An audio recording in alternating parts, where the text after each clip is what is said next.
with the My Sexy Business team. We are here at a brand new summit that was created for the Collaboration 101 class. This is the My Sexy Business Collaboration Summit. And I want to welcome all of you to an amazing time of actually learning things. You will learn things throughout this summit that might surprise you about what collaboration can do for you. Our first guest this morning is one of the graduating class, and let me just tell you, I hang out with her because she's super smart and she makes me look better because I get to be with her. She is a financial whiz and guru. She owns Master Plan Consulting, and she does strategies that are, I'm just telling you, if you're an entrepreneur and you are making any kind of money at all, you need DiAnna Olsen. So welcome to the Collaboration Summit. Thank you for having me today. I appreciate it. Well, I am excited because you already are doing a fabulous business. You've already, established yourself over, is it 30 years? Yes, since 1988. And I'm going to have a live snafu here, and I really apologize. I need to open my door for a minute because I have a little puppy that is going bonkers. I love it. I'm very sorry. We do sexy lives with our puppies. Oh, goodness. Very sorry about that. Thank you for your patience. Well, if Kelly Cornelson is watching, she's a Bichon mama too. And so she will appreciate you opening the door for that baby. But, DiAnna, I want to know why you decided to take the Collaboration 101 class. Sure. I think the one thing that I do really well is that I go out and meet with small business owners, and I've been doing that for over 30 years. And I'm, good at that face-to-face and meeting everybody and helping them.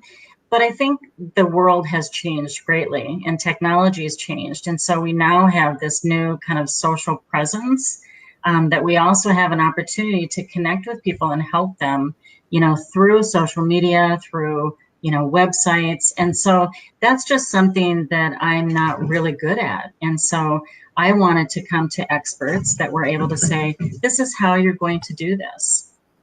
And so that was a big component for me, being able to find somebody that was successful at it and being able to take the class and be coached on how to kind of build, a presence, if you will. I love that you mentioned the difference, because when we are in person, it is a different, I guess, kind of connection. We can see them and, have instant access to them if we're right there standing there. Whereas online, we actually have to build that know, like, and trust factor from a distance, so to speak. And I think the video age is super sexy in the fact that we get to know you through conversations you even have with other people. We get to almost eavesdrop on your conversation. Absolutely. Building that trust is really important. And you hit on a very important component. Well, one of the things that I am so attracted to you and to your business for is the fact that you came from, and you're transparent about it, when you first started, you didn't come out of the gate and just be super successful. There's this illusion that all of the world has, that you can just come out and everything the first time. You just, you do everything right the first time. And I would love for you to take a minute to just tell a little details about, when you first started, were you just born knowing how to be amazing? Absolutely not.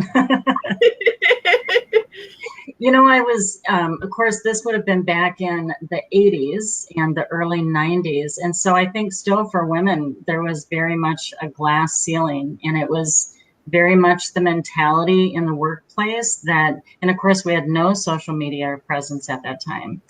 And there was this kind of this, the way that you were treated was that, you know, you should earn less than, you know, you should still be probably more apt to be at home and be a homemaker. And men are providing for families, and so they need to have more pay, you know, better positions. And I felt like I was creative, and I felt like I had an entrepreneurial spirit, and I felt like they were just kind of holding me back. And so I was kind of a little bit, you know, I'm willing to get messy, and I'm kind of a little bit, you know, I'm a risk taker. So I literally put $500 in my pocket and drove to Minneapolis from Des Moines, Iowa, and started a business. And it was almost, I don't know if I would recommend that kind of risk taking, but it was interesting that I was able to kind of lift that business off the ground. And it was just a 12-month flurry of, you know, new business. You know, we had up to 35 employees.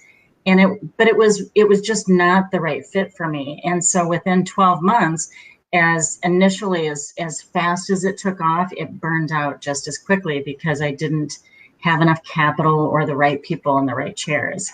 And so, and I went through one more business where I was, you know, fairly successful at it, but it wasn't quite the right fit. And so the long-term picture wasn't there. And I met a very successful man that said, if you want to show me your successes, I first want to see your failures.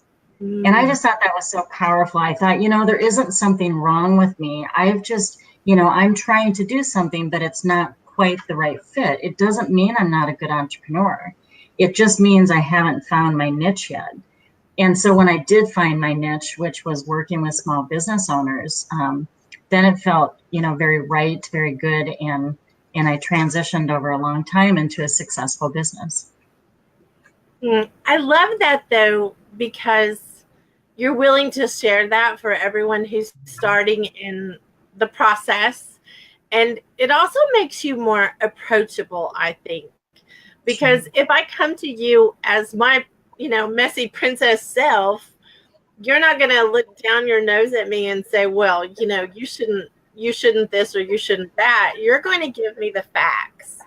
You're going to show me the numbers as to where the problems lie or the things to adjust versus being judgmental. And I know that is probably a little off topic, but I think it's really important to note that when someone is super successful, they normally are pretty transparent.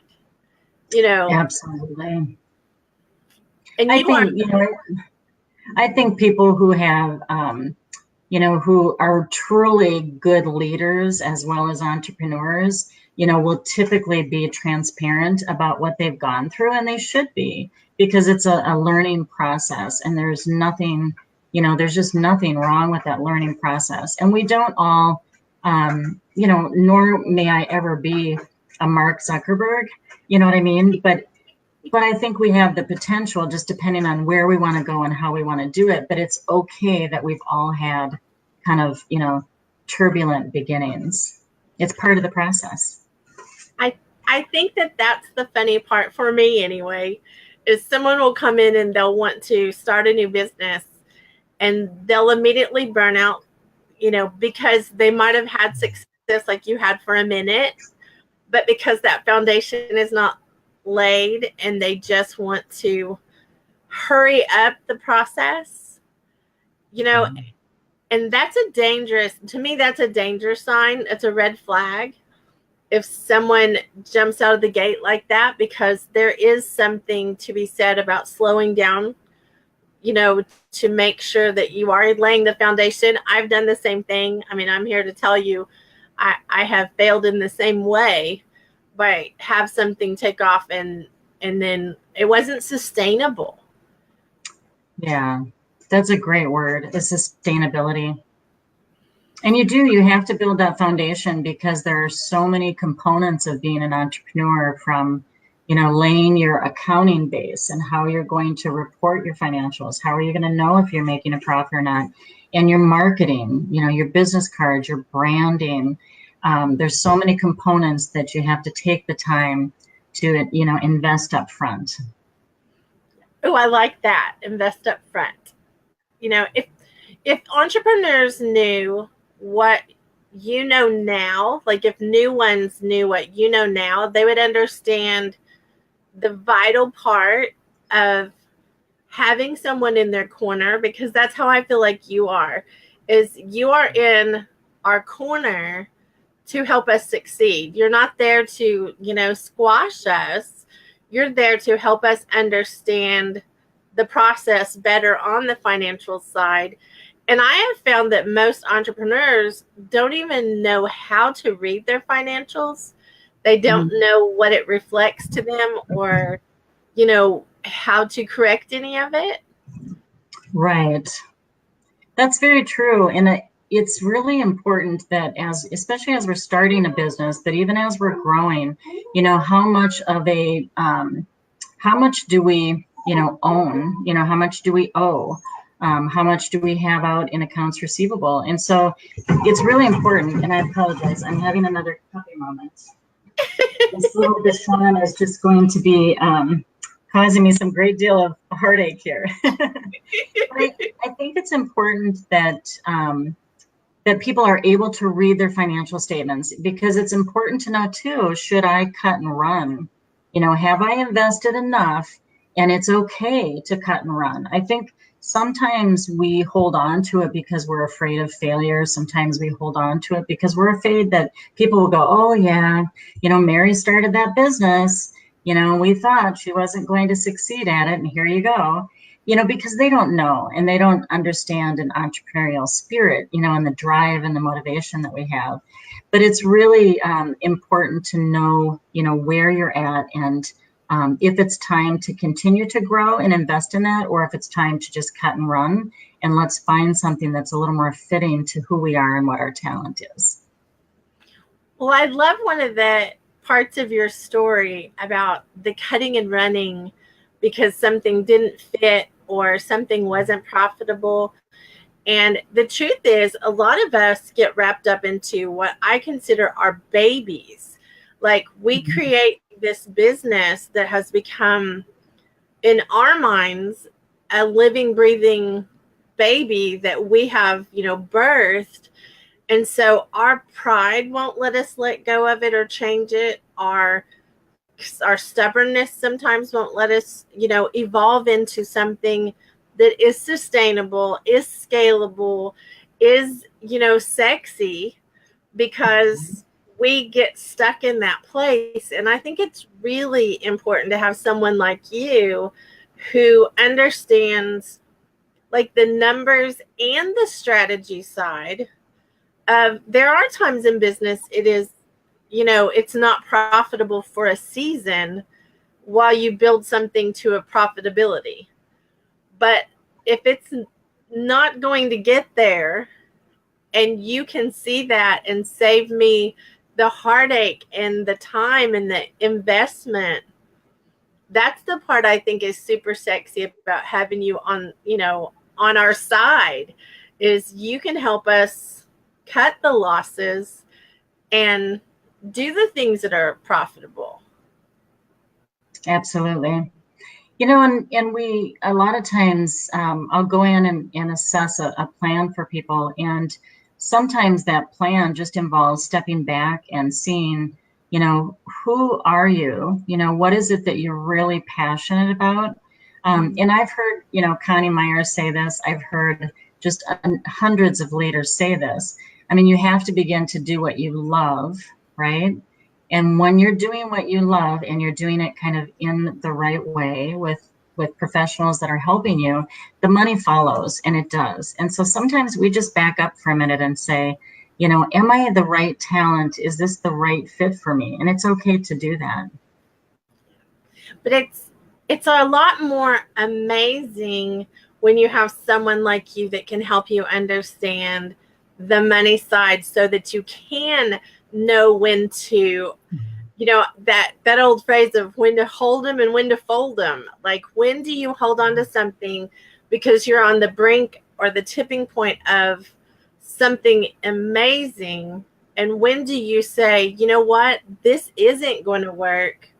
We've got to adjust, or sometimes just scrap that and go to what it is we are gifted with, that we are. And I think that's it's a very hard place for someone who's an entrepreneur who wants to be stubborn and think that they can do everything themselves.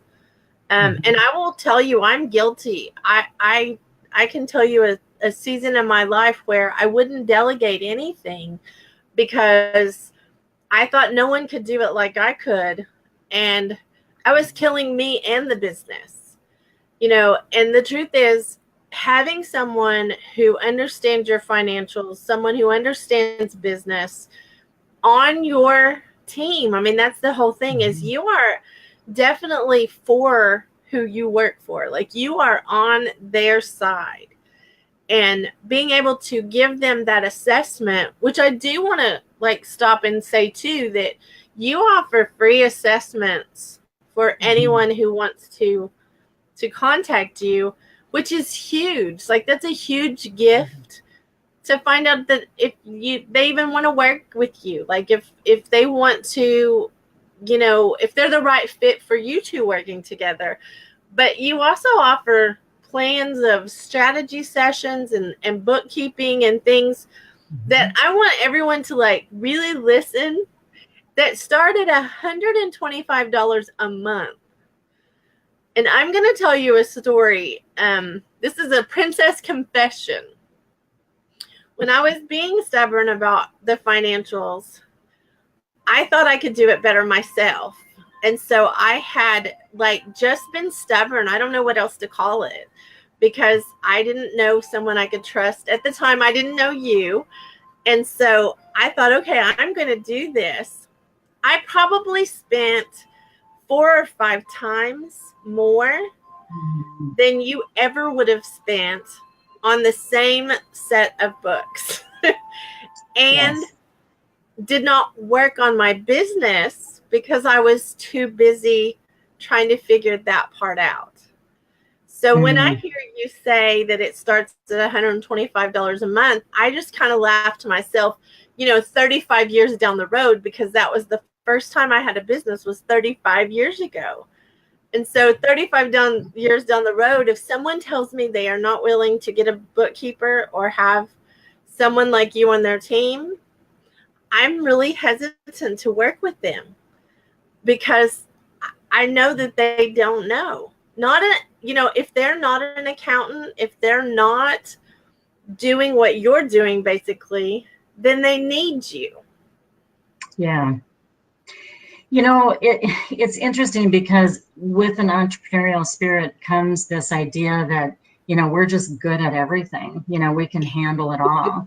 And what ends up happening is we instead of focusing and harnessing all of that energy on what we are absolutely good at and building our business based on who we are and the uniqueness of our purpose, we spin our wheels and we lose money on trying to brand ourselves, trying to market ourselves, trying to do our own bookkeeping, and that's not really what it's about. I mean, I try to surround myself with professionals who are really good at the things that I'm not good at. And I focus, 100% of my attention on the things that I know really well and that I'm good at. And that's where you start really growing that business, because you're harnessing and focusing all of that energy on what you're good at and growing that business. And so it's very easy, to bring in other people around you, and you should, so that you can have them be a part of your team, as you're continuing to grow and build your business. I think we cost ourselves more money and more business by not having someone on our team that can do those things that are not our strong suits. I'm great with numbers, but I actually, true confession, the only junior college education I have is I went one semester for accounting because I was good at numbers, but they missed the mark when they told me to go, and I did well. But when I got through with the first semester, I quit, much to my father's disgust. But I told him, honestly, it felt like you would put me in jail. Like having to sit in an office and do numbers in that way was not what I was gifted at all. And so knowing that makes me appreciate you so very much, because you are gifted at understanding those numbers and giving us, you're almost a translator. You translate what we don't have to go out and learn how to understand. You translate for us what we need to understand. And absolutely, having that kind of an ability, one, you're brilliant. I will say that out loud. But having you on our side gives us the ability to create amazing businesses because you are on our side. Absolutely. It's really important in your business to know, how much is owed to me, how much do my customers really owe, and how much do I owe, and in the process, what do I own? How much equity do I have in the business? And am I really making a profit? How much income am I bringing in versus how much I'm spending? And are there ways that I could cut back on my spending? And so these are really easy ways that are just literally, I have a couple entrepreneurs. I have entrepreneurs all over the US, but I have a couple who are, one woman that comes to mind. She's in Tennessee. She just started a business. And it takes about an hour to prepare perfect financials for her. And she now knows exactly, with a little investment of an hour a month, she knows exactly where her business is going, where she's spending the money, how much she shouldn't be spending. She's armed with great information to make good business decisions. And how powerful is that? That's like a superpower. If we can walk into, something and understand where we stand really, and not just think we understand, because I will tell you, I've done that too. I've thought I understood, and, I don't need to know, the financials, or, I've got this, I'm making money. But I have a quote I say all the time, and that is, if you make $1 million, it doesn't matter if you spent $1,000,001 to make that million. Absolutely. Yeah. And that's the problem. And there are good times when, we need to spend that million, so to speak, to kind of reinvest in our business. But you've got people beside you that can help you make those decisions and help you decide, is this a cut and run? Or is this, this is just the necessary time and investment it's going to take to get to the next level. And that's really what you want to do, is just arm yourself with the people that have, the answers and can help you make answers, or help you kind of make those decisions, if you will. Well, I think this is an area where we are so treading in the unknown that we don't know who to ask and how to ask. And I think that what you have done is create a sexy process for all the entrepreneurs like me out there. And that is, with your assessment, you can give them understanding. And I want to say again, the assessment's free. You can give them basically a plan of action or a proposal of what you can actually help them do, which is so different than just going into the local, tax preparer's office and saying, okay, here are my receipts.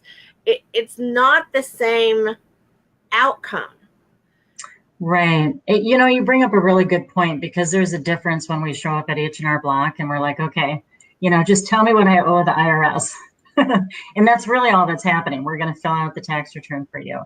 But the assessment is, and I'm passionate about small business owners. So this is, just right where I feel like I'm living out my purpose, is I really like to come alongside of them, do the assessment and say, these are the areas where we could really provide value to you in your business. And so we then kind of deliver what those recommendations are. And then, if they choose to move forward with it, we can help them. If they decide it's not the right time for them, maybe they'll come back, at a different time.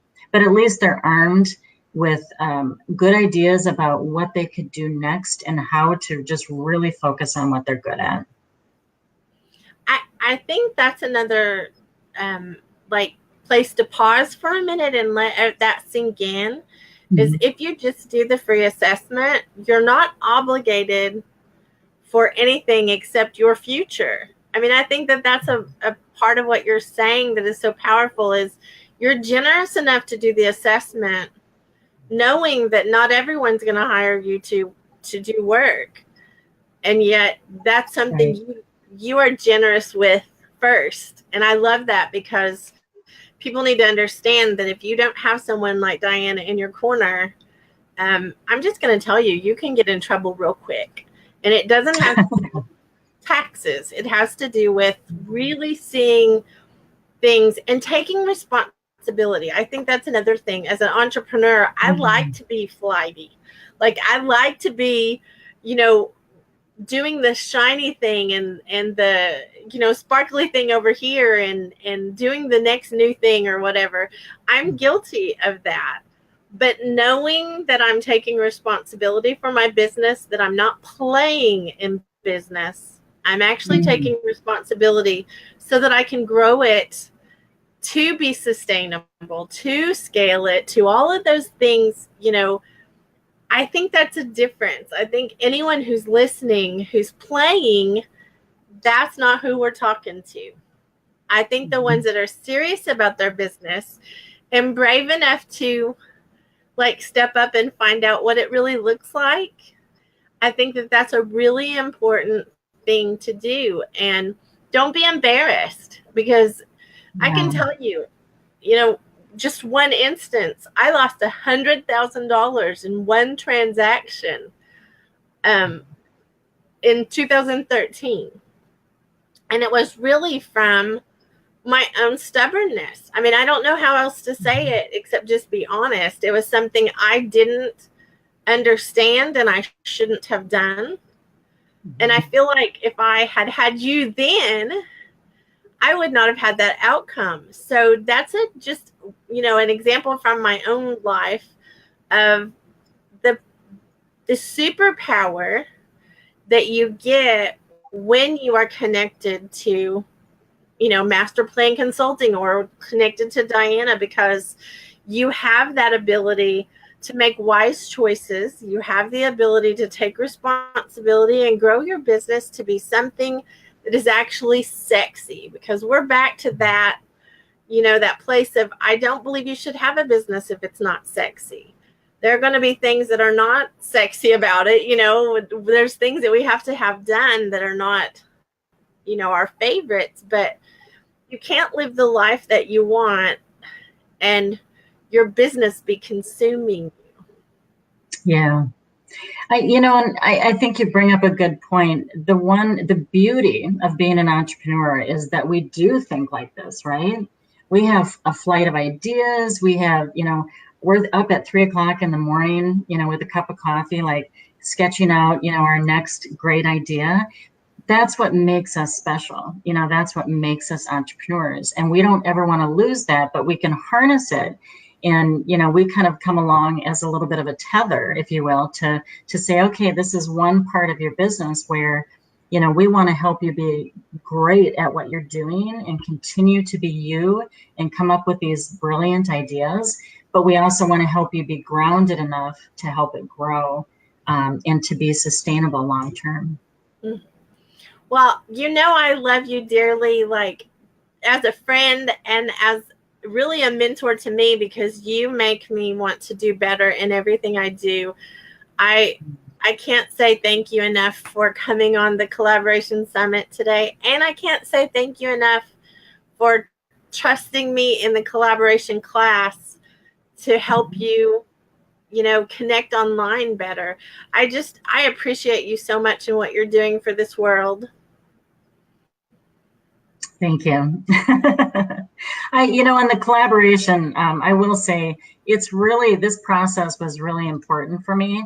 And of course, so I came alongside of you, actually, you coming alongside of me to help me become better at something that I didn't have knowledge in. And it's really been great. It's been a great process. And so I really appreciate the fact that you put on the class, and we were just able to really walk away with something very tangible. Thank you. And thank you for saying that. This class is something that I didn't realize what to call it years ago, but I've been doing it for probably 3 decades. And I have watched business explode when you learn how to collaborate with other business owners. And I feel like you are such a fine example of, someone to work with and to just be someone else to like come alongside you and grow with you, because I know you grow with us, not separate from us. You actually grow with us. So I love that. I get to really know my clients too. That's important because it's important to build trust and build relationships. But I know, how many children my clients have and, what some of their true passions are. But that's just the same as you. I mean, you've really built relationships with me. And that's really what a lot of that is about as well. Just really growing together, building relationships, and making a difference. Thank you so much for being the opening session for our very first collaboration summit. I do believe that when the water rises, all the boats rise. So if you're watching the summit today, I really encourage you to contact DiAnna and take her free assessment. Find out where you stand financially. Find out what she can do to help your business. If you already don't have an amazing, brilliant financial guru on your team, I recommend her to be on your team. So please take, a minute and really propel your future by contacting DiAnna. So thank you for being on. We'll be back at the next session at 10 Central Standard Time, and we will see you there. And thank you guys for being on the Collaboration Summit. Thank you.